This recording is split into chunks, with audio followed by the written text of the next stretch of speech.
Hello and welcome to CMC Markets Trading Outlook for the week of June the 15th, 2015. My name is Colin Szynski, Chief Market Strategist. Our topic this week basically is Showdowns loom at Fed and EU meetings. This week is all centered around three big meetings where we could see a lot of trading action happen, and everything that goes into that is basically a prelude, but we could see a lot of trading action right through this week as the two big things that have really been driving a lot of trading over the last few months: speculation on when the Fed might start to raise interest rates and whether or not Greece might have to leave the Eurozone, come to a head over the course of Wednesday and Thursday this week. The third meeting is a Norwegian meeting, which I'll talk about a little later in this video as well. We'll start off with the Fed. We're seeing that heading into the weekend here, we're seeing stocks in both Europe and the United States have been declining, and they've really been coming down for a few days now. And in particular, if we look at the US here, we'll see that they've kind of been drifting for much of the week. We've had and really for the last few weeks. And what's happened is that we've had basically some fairly good economic figures coming out from the United States to indicate that the economy has rebounded into the spring out of another difficult winter. And because of this, the speculation has been growing that the Fed could still start to raise interest rates at some point this year. Now, this June meeting, which ends on Wednesday, is particularly significant because it also includes the member projections and the press conference with Fed Chair Yellen. Now, remember that after the last meeting in March, the Fed cut all their forecasts. They cut GDP, they cut inflation, they cut Fed fund rate projections for the year. So that was a signal at that time that they weren't going to be ready to start raising interest rates in June, as some people had been projecting. So that's still the case. So what we'll be looking at for this time will be less about the statement potentially, but more about what shows up in the projections and in the press conference. If the Fed members raise their projections once again, if they turn around and boost them back up, we could pretty much expect to see an initial interest rate hike this summer. That's how the market would probably take that signal. That could weigh on stock markets and boost the U.S. dollar. On the other hand, if they were to cut their forecasts again, then that would be a signal that there would be no interest rate cuts likely before September, or increases likely before September. That could drive stocks up and the U.S. dollar down. If they stay neutral, then that means the door's still open for an interest rate hike in perhaps less likely in July, but September would be a possibility. So we could see a mixed performance on that if they keep their forecasts the same. Thinking about pathways from here, the majority of the Fed members have been saying that they expect a Fed funds rate of 0.75 to 1.25 by the end of this year. So if they're at a quarter point now, then what we're looking at is the possibility of, say, 2 to 4 interest rate increases. Two interest rate increases could be, you could start in September and then do one in December, or you could do October and December if you wanted to go every meeting. So there's still time for the Fed to raise interest rates and even hit their minimum target later in the year. There's also the possibility they could sneak one in December, but as the data has been improving, it does look like they could still do 2 to 3 increases this year.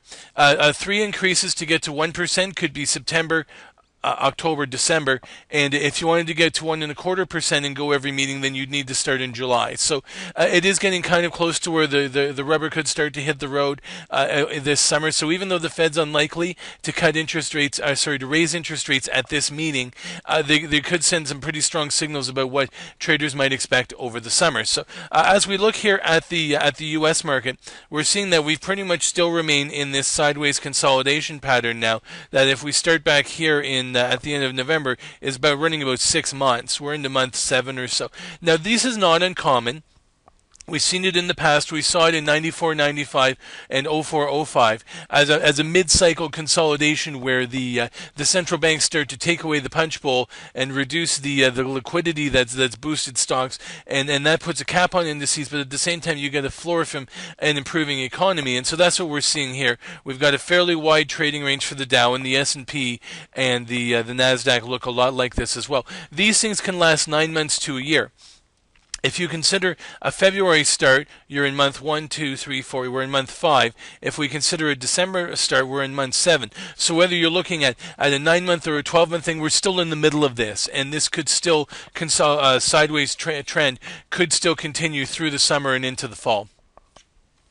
But we expect to see a lot of action in world markets in and around that. So not just in the in U.S. stocks, but also we'll look at the U.S. dollar index here, which interestingly enough has softened a little bit. Here back in March it peaked, and then after the Fed, when the Fed cut their forecasts and pushed out the timetable for interest rate liftoff, the dollar's been coming back off a little bit after a huge rally at the end of 2014 and the beginning of 2015. So we could see quite a significant move in the U.S. dollar depending on what the Fed does. If they hint to an earlier liftoff, we could see the U.S. dollar lift off. If it looks like it's going to get pushed out, we could see the U.S. dollar decline further. So we could see significant action in the U.S. dollar around that. Now that could play itself out across a number of currencies, but as we know, currency markets could see themselves also getting impacted by local forces as well, particularly in Europe with everything that's going on. Let's take a look at gold here as a proxy for the markets that trade against the U.S. dollar. So what did we see here? As I said, when the U.S. dollar peaked in March, gold bottomed out. It rallied up until mid-May, and gold has kind of been drifting sideways in this channel between 1170 and 1220. We had one spike up to 1230, and we had a dip down to 1163. We're hanging around near the bottom of this. So if we were to get indications of a sooner rate liftoff, boost the U.S. dollar could drive gold down. First through 1170, first support 1163, next support in and around 1140. And certainly the way RSI has been acting suggests that the street is kind of expecting a neutral to hawkish Fed to come out of the meeting.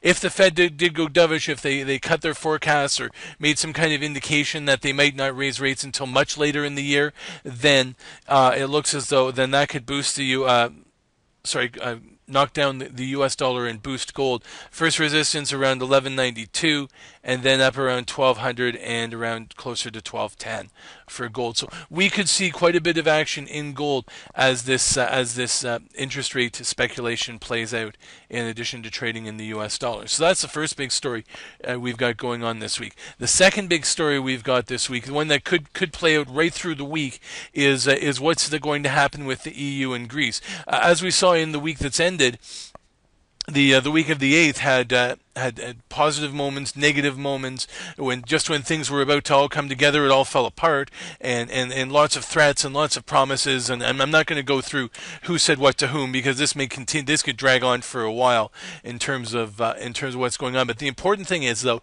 that there's still the uncertainty and instability heading into the weekend. We've had the European markets have been under pressure through the day, and partly dragged down the U.S. indices as well. There's been a little bit of a pop heading towards in the last hour or so of trading on speculation that the Greece may actually come in with another proposal. Negotiations could continue to the weekend. So depending on what happens over the weekend, we could see action start right away. The reason why Thursday is looming as a key date is there's an EU meeting, and it's felt that if they're going to have a deal done by the end of June, they need to have it done in time for this EU meeting for approval, so that politicians can then go back to their national parliaments and get it all ratified by the end of the month. So that's where the deadline's starting to come in. This is where the crucible, this is where the rubber hits the road. We could get a better feeling over the next week or so whether Greece is going to be able to make its payments, whether it's going to come up with some kind of new arrangement with its creditors, or what's going to happen. There's likely to be a lot of talk.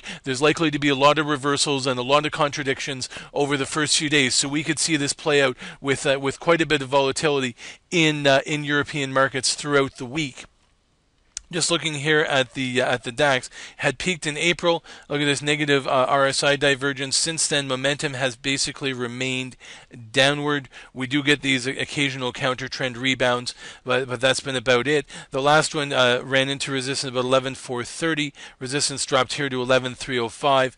First support is sitting here around 11,180. This is the 11 round number, 11,000 even, and then there's this cluster of Fibonacci's here in the 10,800. to 10,850 range. That's a potential support. You test this again, you could end in a double bottom or a bigger breakdown, and then there's lower Fibonacci clusters if that were the case. So, and it's hard to say what's going to happen. Would people view more favorably Greece remaining in the EU, or would people view more favorably Greece leaving the EU on the basis that it cuts out a weak link, but at the same time other countries could follow it out the door? So there's still a lot of moving pieces, and we could see a lot of volatility in both directions in European markets over the course of the week. The other one I'm going to bring up on top of Germany as well is, let's look here at the Spanish market, because certainly Spain has had a lot of troubles as well, and we're seeing here this also has been coming off, but there was a hammer candle back here in early June, and it's kind of been working its way up since, but the RSI momentum remains downward as well. So this resistance here, 11,275, this is around the 11,000 level, and this low down here was 10,735. So we could see some significant volatility in the IBEX this week as well. And I'll show some of the European markets as well. We'll do euro dollar and euro yen. Euro dollar had been coming back. It's actually been recovering. We've got this nice emerging uptrend of higher lows. The RSI is similarly been trending higher. So people have been trying to believe in Europe that they'll be able to hold it together. And again, it's one that could go either way depending on what happens with Greece and how people view that and what kind of a deal or not deal gets done. So we've got this peak here is around 114.75. This low down here, 108.25, and we've got some number of Fibonacci levels in between, near 108.60, 110 even, 111.11, and around 112.85. So we could see some fairly sizable swings in the US dollar action over the course of this week while this whole Greece situation plays out. And this is really a trader's market here, because depending on who says what to whom and whether the markets decide to react to it or not, at some point things could favor the bulls, at some points things could favor the bears, and we could see a number of reversals intraday along the way depending on developments. The other market I wanted to highlight this week, a couple of other third meeting, is that the Norges Bank is having a meeting, and this is could be a significant one, both for action in the Norwegian krona, but also for oil-related markets in general. So I'm just going to bring this one up here. The U.S. dollar krona had gone up when the price of oil came down.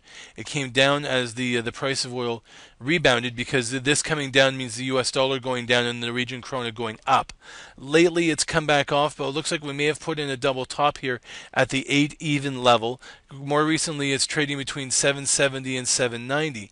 If it was to break that, next support is a resistance level here, 758, Fibonacci level around 745, and this low here is around 730. The RSI has been trending lower, suggesting that the upward momentum is fading. A cross of 50 would be a signal of a downturn in momentum.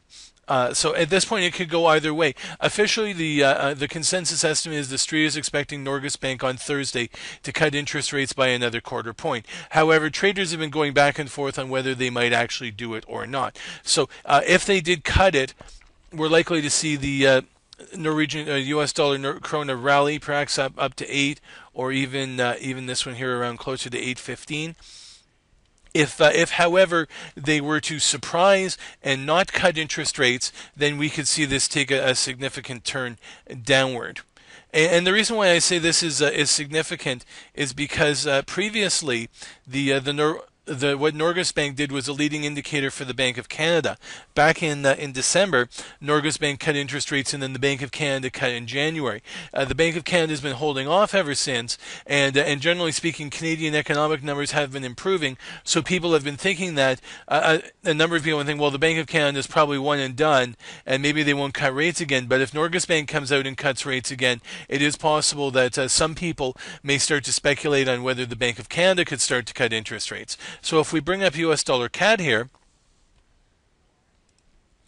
what we've been seeing is that similar to the krona, the CAD weakened with the oil price, has leveled off. It had strengthened with the oil price, and as oil has stumbled a little bit, it's been weakening here. But more recently, again, it started to pick up following the strong Canadian employment report. So we're in this big channel here between 119.80 and 128 even. This level here is the 125 round number, which it's been struggling to get above. It's been working its way lower. This Fibonacci level sits right on 123, and this support here is 122. So we could see quite a bit of activity in the Canadian market and in the loonie, particularly surrounding not only, of course, through how oil does through the week, but also based on what Norges Bank does, because people may look at that as an indicator of what the Bank of Canada could do in the summertime. I'll cover the look at the price of oil here while we're at it. WTI. Here we go.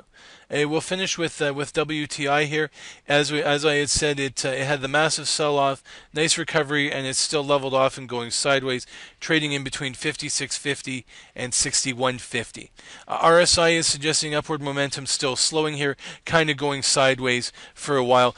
Even though we're still seeing big drawdowns in U.S. inventories, there's also a feeling out there that this supply war is by no means over. Any production cuts we've seen in the U.S.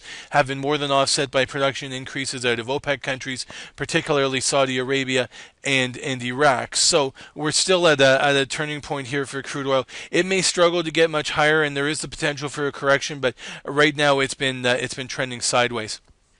I'm just going to wrap up very quickly with a quick note on Asia Pacific markets. This week, the last week that ended, the week of the 8th, had more of a focus on Asia Pacific. This week, the focus is firmly on North America and Europe. There is less news coming out of Asia Pacific markets. There are a couple data points coming out from New Zealand, and also there's RBA minutes. So we'll just take a look here. We might see some action in the Kiwi dollar or the Aussie dollar. Chinese markets maybe a little less, but looking quickly here at Kiwi dollar, we see that it does remain in a pretty substantial downtrend. We'll see what happens and this breakdown level here at around 70.30 has emerged as new resistance. So this remains pretty firmly in the downtrend. A bit of a positive divergence here, but overall this is still trending lower. We do have New Zealand GDP this week. Australia, we've got a RBA minutes. Australia's sentiment towards has improved a little bit. It seems to be basing out here in this 76 to 78 range, but RSI stuck under 50, so still in a downtrend. It's got to clear that to confirm an upturn. And finally, I just wanted to talk about show the Hong Kong chart. The Chinese markets have been incredibly active, and may continue to do so, even though there's no data. There's certainly been a lot of news to digest, whether it's from the MSCI deciding to hold off on including Chinese stocks in its indices for now, to all the data that came out last week. So we are seeing it. It looks like it's put in a double top here, up and around 28.5, 28.650. It's down, but it is holding above 27,000 support here, having rallied up off a low near 26,525. The RSI is still in a downtrend though, so this could be still trend lower potentially, depending on what happens. But that pretty much covers everything. Three big meetings that could have wide-ranging ramifications for markets and for trading this week, potentially creating a lot of opportunities.